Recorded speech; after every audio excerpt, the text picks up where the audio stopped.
Evangelho de Mateus, capítulo 4, o texto no qual se baseia a mensagem que Deus tem para o nosso coração nesta noite. Nós vamos ler do verso 12 ao verso 17, depois do 23 ao 25. Mateus 4, 12 a 17, 23 a 25.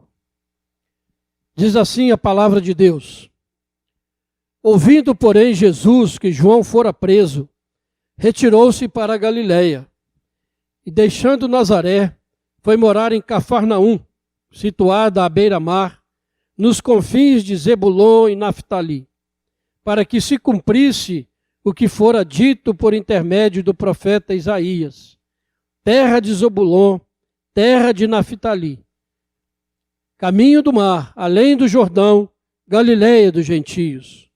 O povo que jazia em trevas viu grande luz, e aos que viviam na região da sombra da morte, resplandeceu-lhes a luz. Daí por diante, passou Jesus a pregar e a dizer: Arrependei-vos, porque está próximo o reino dos céus. 23. Percorria Jesus toda a Galiléia, ensinando nas sinagogas, pregando o evangelho do reino e curando toda a sorte de doenças e enfermidades entre o povo. E a sua fama correu por toda a Síria. Trouxeram-lhe então todos os doentes, acometidos de várias enfermidades e tormentos, endemoniados, lunáticos e paralíticos, e ele os curou. E da Galiléia, Decápolis, Jerusalém, Judeia e da além do Jordão, numerosas multidões o seguiam. Agora vamos para o capítulo 9, verso 35. Mateus 9, 35.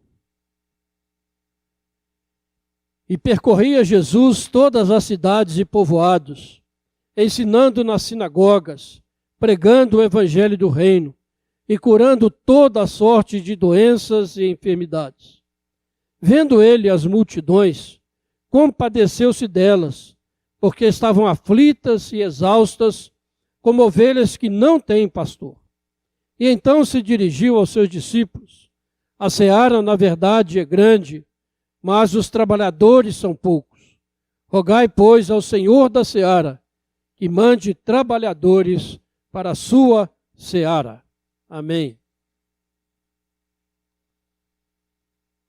Esses textos que nós lemos trazem para nós a melhor de todas as notícias que esse mundo poderia receber.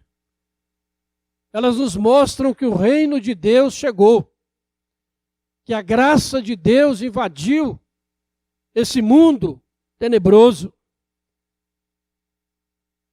Que coisa maravilhosa. Mas como isso aconteceu? Vamos acompanhar aí na Bíblia. O capítulo 3, no final do capítulo 3, você vê sobre o batismo de Jesus. Jesus foi batizado por João para cumprir a lei, para que ele pudesse iniciar o seu ministério. No capítulo 4, a partir do versículo 1, nós vemos Jesus derrotando Satanás, entrando na casa do valente. E ali Jesus resiste às tentações que procuravam desviá-lo da sua missão, do seu caminho, daquilo que ele veio fazer. E Jesus vence Satanás como o segundo Adão. E ele vence como homem. E ele vence pelo poder da palavra de Deus. Porque 3 vezes Jesus repele as tentações de Satanás, dizendo: está escrito, está escrito, está escrito. E assim Satanás não pode mais vencer a Jesus Cristo. E com essa vitória, Jesus, diferentemente do primeiro Adão, dá início a uma nova humanidade, a um povo santo, eleito e amado por Deus, uma nova humanidade que, diz a Bíblia, é zelosa de boas obras. E aqui nós nos lembramos do Salmo 119, versículo 11, que diz: guardo no meu coração as tuas palavras, para não pecar contra ti. Jesus venceu aquelas tentações porque a palavra de Deus era realidade para ele. Mas depois, nos versículos 12 a 17, nós vemos o relato que nós lemos. João Batista fora preso por Herodes, porque condenava o casamento deste com a sua cunhada, que havia sido casada com seu irmão Filipe, e havia se divorciado dele. A lei romana permitia isso. Mas, segundo a palavra de Deus, isso era um adultério. E João Batista, então, denuncia esse comportamento, e por isso Herodes o mata. E Jesus confirma essa palavra, dizendo que aquele que casa com a repudiada comete adultério. E quando Jesus ouve essa notícia da prisão de João, ele se retira para a Galileia, para Cafarnaum, a cidade que se tornou a sua cidade. E fez isso, diz a palavra, para cumprir a profecia de 700 anos antes de Isaías, que diz: terra de Zebulon, terra de Naftali, caminho do mar, além do Jordão, Galileia dos gentios. O povo que jazia em trevas viu grande luz, e aos que viviam na região da sombra da morte, resplandeceu-lhes a luz. 700 anos antes, essa profecia foi dada e Jesus veio cumpri-la. E uma luz tão grande brilhou ali naquele tempo, na pessoa de Jesus, que essa luz alcançou todo mundo e continua brilhando até hoje. Um dos maiores milagres que nós podemos ver na história da humanidade. Porque essa mesma luz que brilhou lá, continua brilhando hoje aqui em nossas vidas. E nós somos alcançados por esta luz e nos tornamos filhos da luz em Jesus Cristo. Que coisa maravilhosa! Como a obra de Deus vai se estendendo até os nossos dias. E o versículo 17 aqui desse texto é uma repetição, quase uma repetição de Marcos 1,15, onde Jesus diz: olha, o tempo está cumprido e o reino de Deus está próximo. Arrependei-vos e crede no Evangelho. Por isso, irmãos, essa é a boa notícia do reino que nós temos que proclamar. Que o reino de Deus está presente, que ele traz luz a este mundo tenebroso, a esse mundo que está imerso e afundado e mergulhado nas mais densas trevas do pecado. No verso 18 a 22, ele chama os seus discípulos, aqueles que seriam mais tarde os seus apóstolos, os seus enviados ao mundo para proclamar a sua verdade. E é um detalhe, né? Esses apóstolos aqui de Jesus não tem nada a ver com os apóstolos modernos, viu? Os apóstolos modernos são falsos apóstolos, com toda a certeza. Do verso 23 até o verso 25, nós encontramos Jesus realizando os sinais do reino de Deus, que atestavam a sua divindade e atestavam a chegada do reino. Jesus não realizava esses milagres aqui porque ele queria ter fama, queria ser conhecido, queria ser aceito, mas ele realizava para dizer: olha, o reino de Deus chegou. Um poder tremendo, um poder eterno, invadiu esse mundo. E as doenças, os enfermos e os pecados são perdoados e curados. Hoje nós vivemos uma época em que as pessoas buscam milagres, buscam coisas grandiosas, sinais. E na maioria das vezes nós vemos pessoas sendo enganadas, porque estão indo atrás de pessoas que prometem coisas que não podem dar, que não está ao alcance deles, mas apenas fazem isso para construírem os seus próprios impérios, à custa dessas pessoas buscando essas coisas extraordinárias. E alguém pode perguntar, mas nós não vemos hoje mais milagres, como Jesus fazia. Nós não vemos mais acontecendo grandes coisas. Será? Como eu já disse, a luz que brilhou lá, brilha até hoje. E nos alcançou, e nós temos testemunhado na nossa igreja grandes milagres do Senhor. Mas por quê? Por que Jesus disse, né?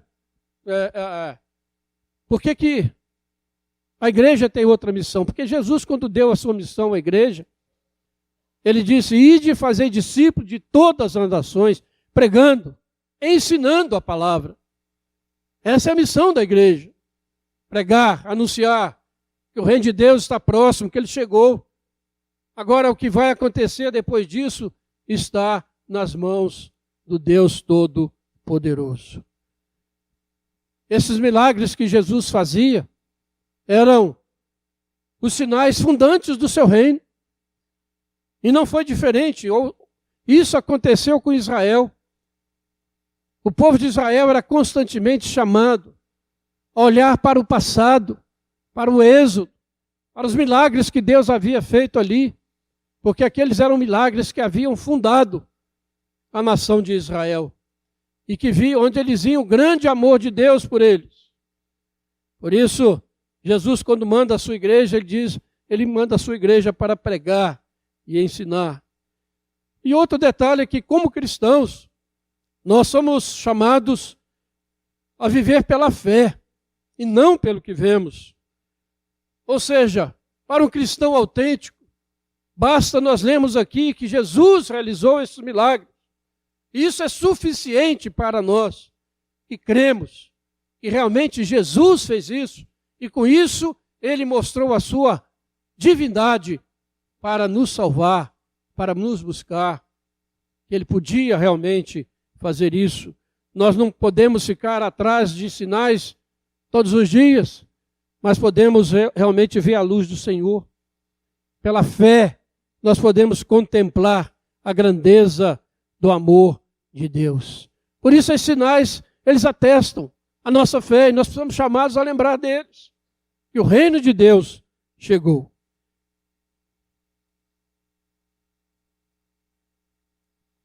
E o final do versículo 25 diz que numerosas multidões seguiam a Jesus. A nossa sociedade, ela é profundamente influenciada por multidões. Todos os dias você vê nos jornais notícia de alguma multidão em algum lugar do mundo reivindicando alguma coisa, protestando por outras coisas e gerando muitas confusões. Muitas pessoas às vezes morrem e governos são abalados com essas multidões. Hoje mesmo, sei quantos viram, mas na cidade de Salvador, na Bahia, 800 mil pessoas. Uma multidão de 800 mil pessoas se reuniram para prestar homenagem à deusa Iemanjá. Uma multidão incontável, maior do que a multidão da nossa cidade. E por isso, essa palavra que numerosas multidões o seguiam, nos levam para o capítulo 9. Se você quiser virar as páginas da sua Bíblia, capítulo 9.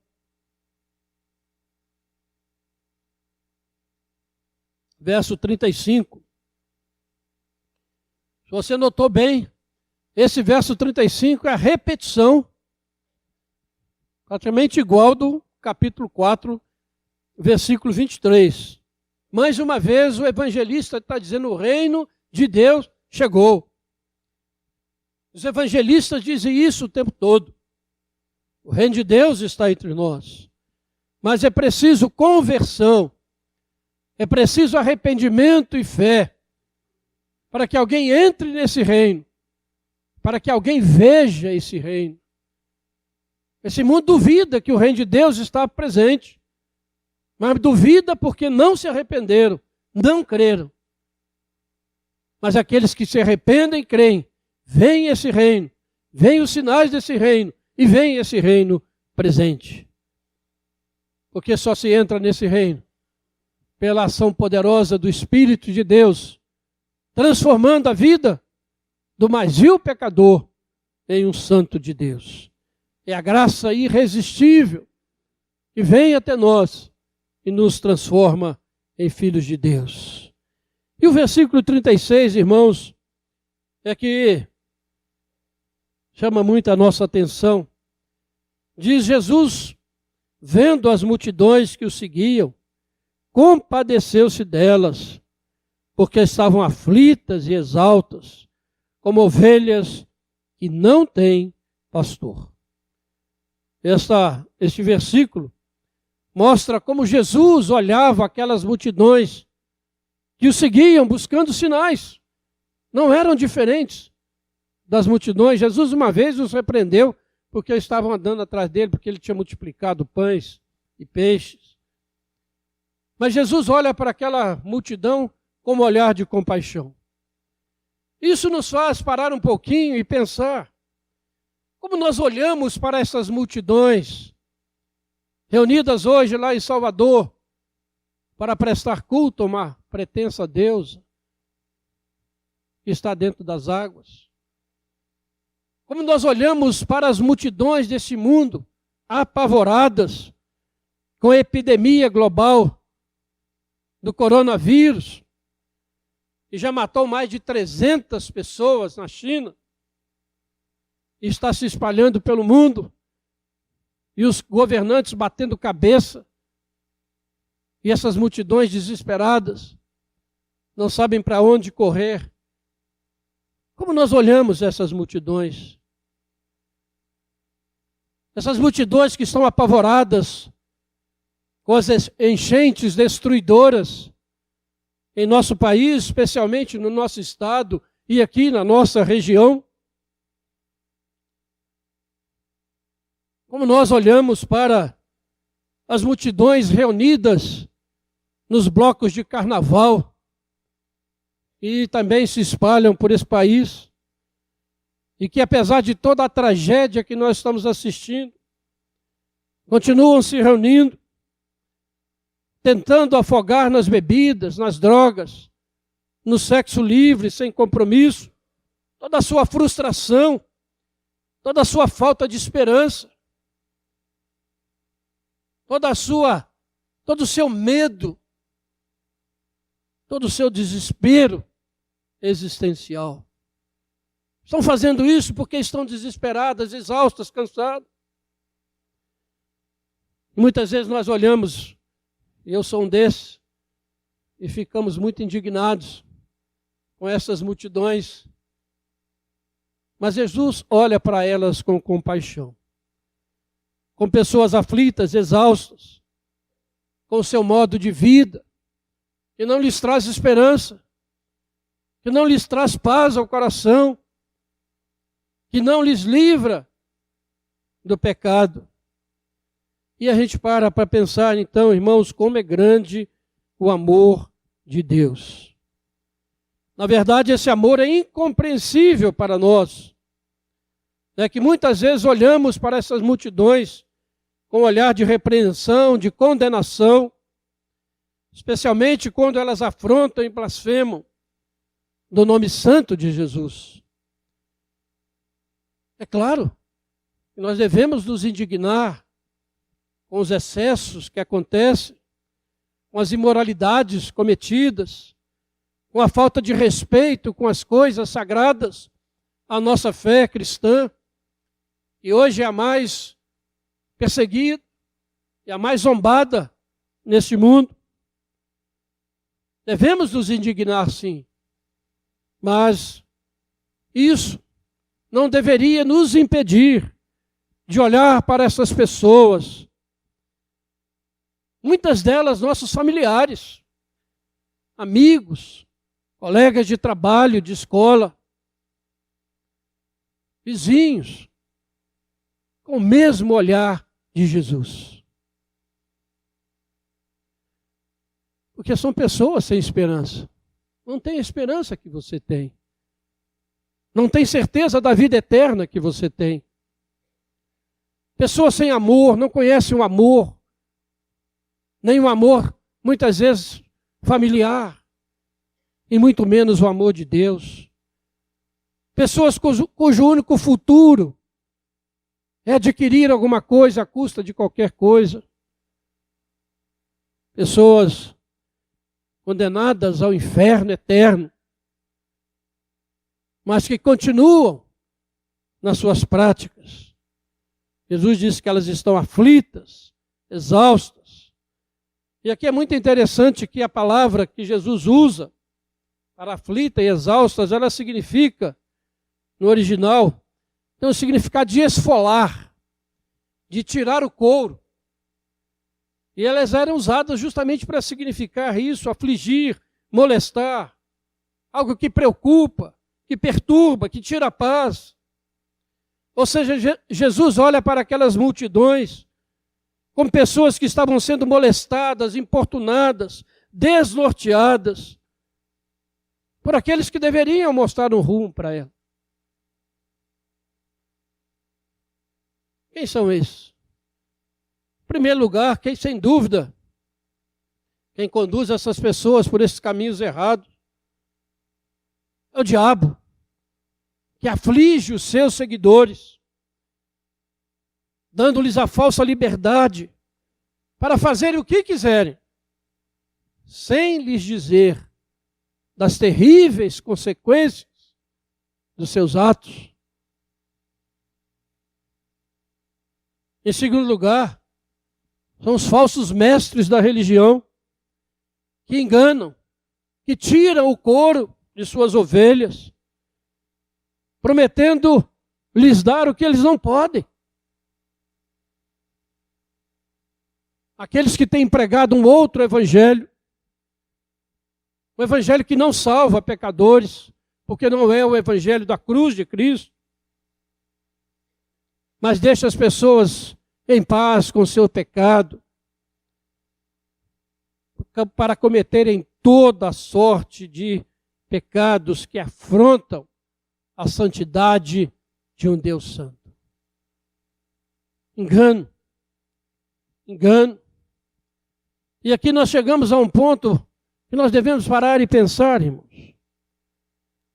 Você pensa que essas epidemias que assolam e matam em todo o mundo é fruto do acaso?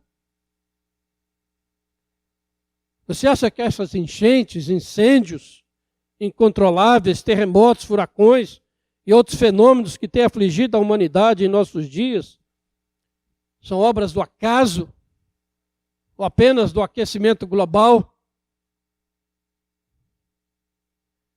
E aqui nós nos lembramos da palavra de Jesus: não se deixe enganar.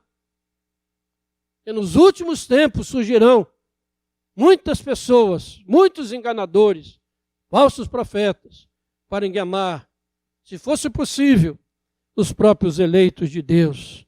Jesus foi muito enfático a esse respeito.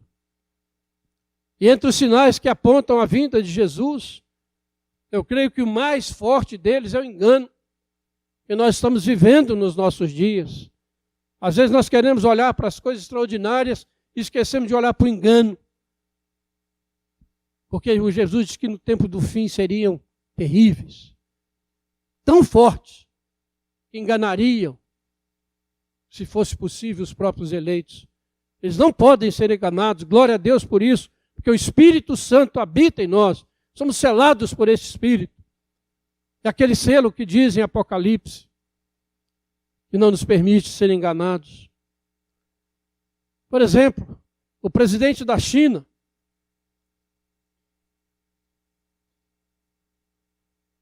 aquele cara com aquela cara enigmática, ele disse que esse vírus é um demônio.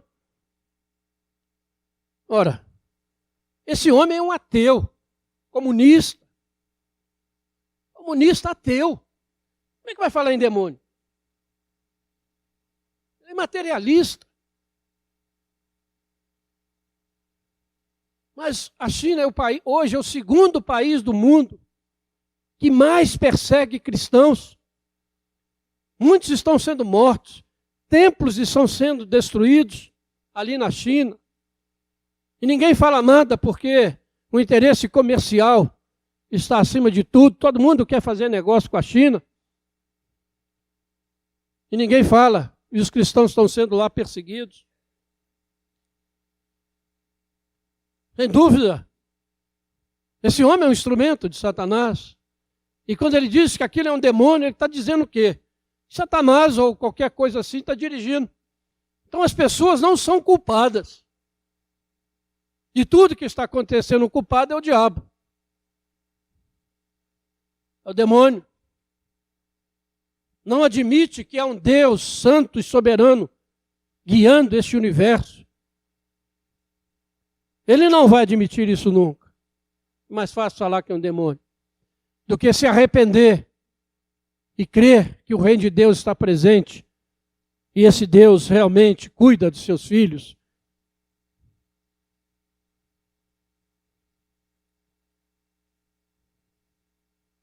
Quando o demônio faz, ninguém é culpado. Ninguém tem que responder. Ninguém precisa se arrepender. Ninguém precisa deixar os seus pecados. Ah, mas tanta gente inocente morrendo. Existe gente inocente nesse mundo? A Bíblia diz que todos pecaram. Não há um bom, nenhum sequer. Não há um justo nesse mundo. Somos todos pecadores miseráveis. Se não fosse a graça de Deus, nós estaríamos todos destruídos.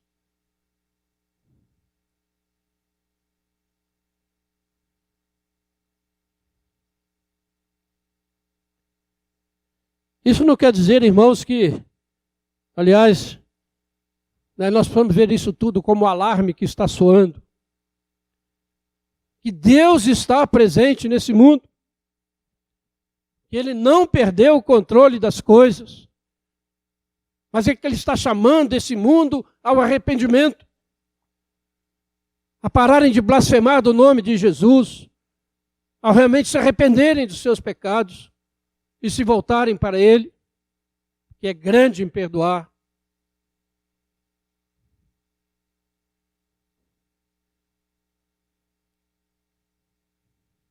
Precisamos levar a nossa fé a sério. E aquilo que a Bíblia nos ensina. Isso não quer dizer, irmãos, que os eleitos de Deus não sofrerão consequências. Nós vimos aí os nossos irmãos atingidos por enchentes aí no nosso país, na nossa região. Igrejas presbiterianas. Somos parte de uma humanidade, somos solidários. E como seres humanos nós estamos sujeitos a tudo isso. A todas as consequências da insensatez deste mundo. Mas a promessa de Deus é que os seus eleitos chegarão ao reino eterno. Que o diabo não as arrebatará da mão do Senhor.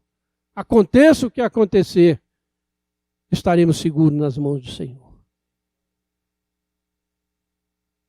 Paulo disse que para o cristão o morrer é lucro. Salmo 116 diz que preciosa é aos olhos do Senhor a morte dos seus santos. Mas, irmãos, mesmo com toda essa rejeição desse mundo, Jesus continua a olhar para essas multidões com olhar de compaixão e de misericórdia. Que amor é esse? Nós não lembramos, no momento em que Jesus estava sendo pregado na cruz, o que ele pediu a Deus em relação aos seus algozes? Pai, perdoa-lhes, porque não sabem o que fazem. Só Jesus poderia fazer algo tão grandioso.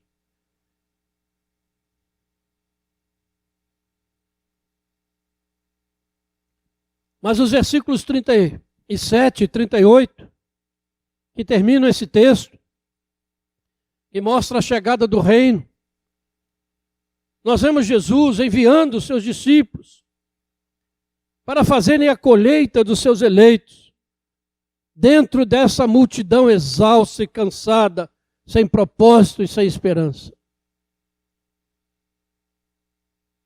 Quando ele viu aquelas multidões, ele se dirigiu aos seus discípulos e disse: a seara, na verdade, é grande, mas os trabalhadores são poucos. Rogai, pois, ao Senhor da seara que mande trabalhadores para a sua seara. Se você olhar no capítulo 10, versículo 16, Jesus não engana os seus discípulos, ele diz: olha, eis que eu vos envio como ovelhas para o meio de lobos. Sede, portanto, prudentes como as serpentes e simples como as pombas. Ovelhas no meio de lobos. Essa é a situação da igreja no nosso mundo, irmãos. Não nos enganemos. Não esperemos compaixão ou compreensão do mundo. Porque Jesus diz que vocês serão odiados de todas as nações por causa do nome dele. Não vamos achar que esse mundo está sendo bonzinho. O que está acontecendo em muitas partes do mundo com os nossos irmãos deveria ser um alerta para nós. No terceiro domingo do mês, nós tivemos aqui o nosso momento missionário e nós falamos de um pastor da Nigéria que foi sequestrado pelo Boko Haram. E esse homem foi obrigado a fazer um vídeo, como eles fazem com todos os seus reféns. E aquele homem foi corajoso no vídeo e disse que estava pronto para morrer pela sua fé, porque Jesus estava vivo. Testemunhou, e esse vídeo espalhou pelo mundo. Ele disse: olha, se o Senhor quiser, Ele vai me livrar. Mas se Ele não quiser, eu estou pronto para morrer. E ele foi executado essa semana, por causa do nome de Jesus, que ele não negou diante da morte. E exemplo para nós, mas ao mesmo tempo nós vemos o que está acontecendo no nosso mundo.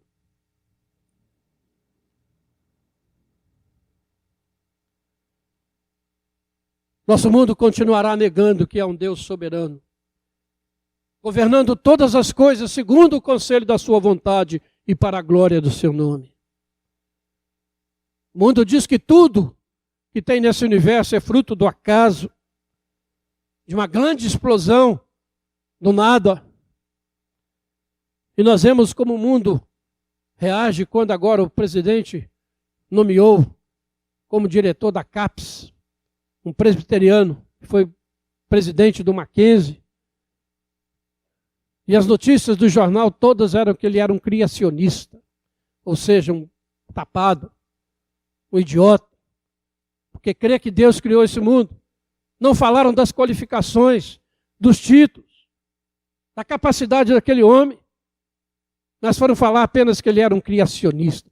Aí se levantam os entendidos deste mundo, a mídia, para fazer um protesto. Porque é um homem de mente fechada.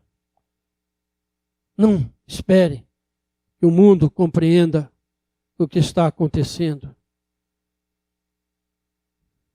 Para essas pessoas só há o caos.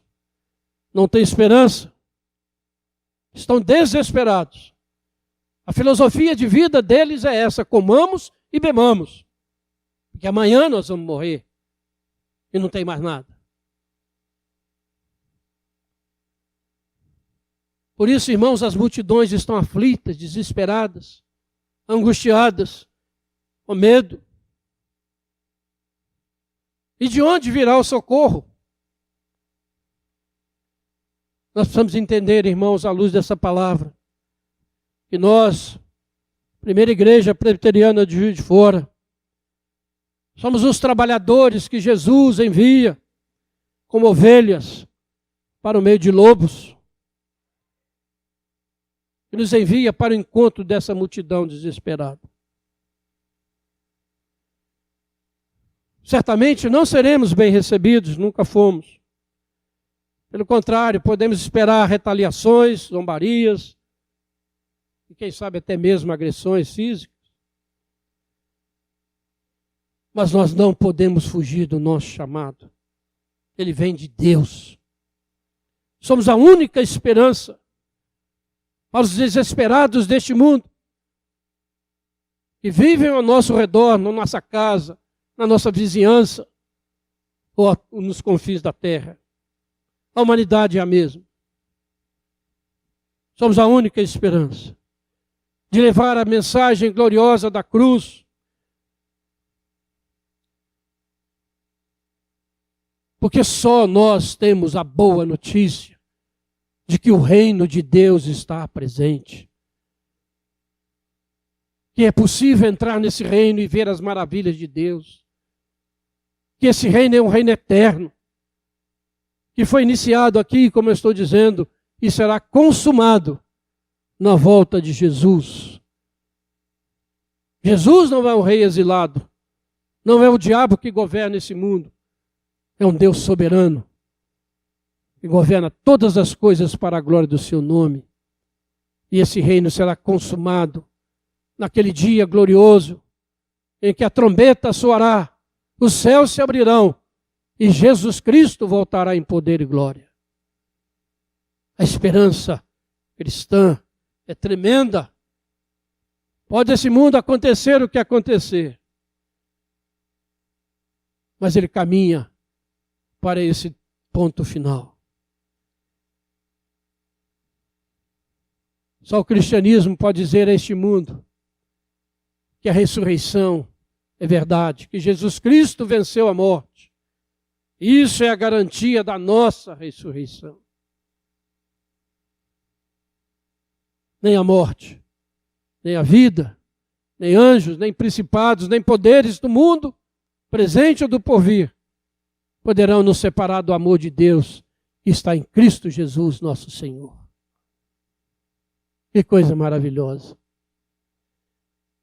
Se o Senhor, irmãos, nos conceda a graça de olhar para as multidões exaustas e aflitas do nosso mundo, com o mesmo olhar de compaixão de Jesus, e que Ele nos mova a ir até essas multidões com as boas notícias do Evangelho da graça, chamando-os ao arrependimento e à fé.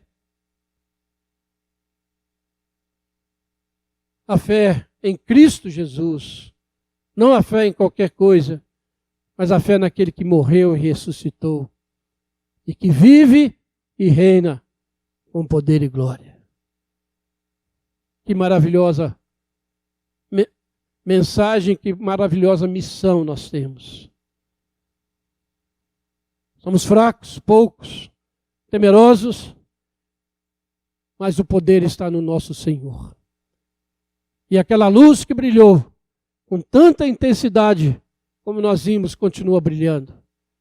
E o mesmo Cristo continua salvando, restaurando, curando e renovando os corações. E creamos nisso. Nestes dias de angústia, de desespero, levantemos a nossa voz, com a nossa vida e com o nosso exemplo, dizendo: Jesus Cristo vive, reina e voltará com poder e glória. Que Deus nos abençoe, irmãos. Que Deus nos capacite. Que Deus mova o seu coração.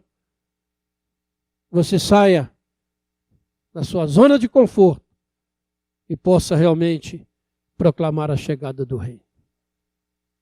Eu convido o louvor para estarmos aqui. Nós vamos cantar um hino.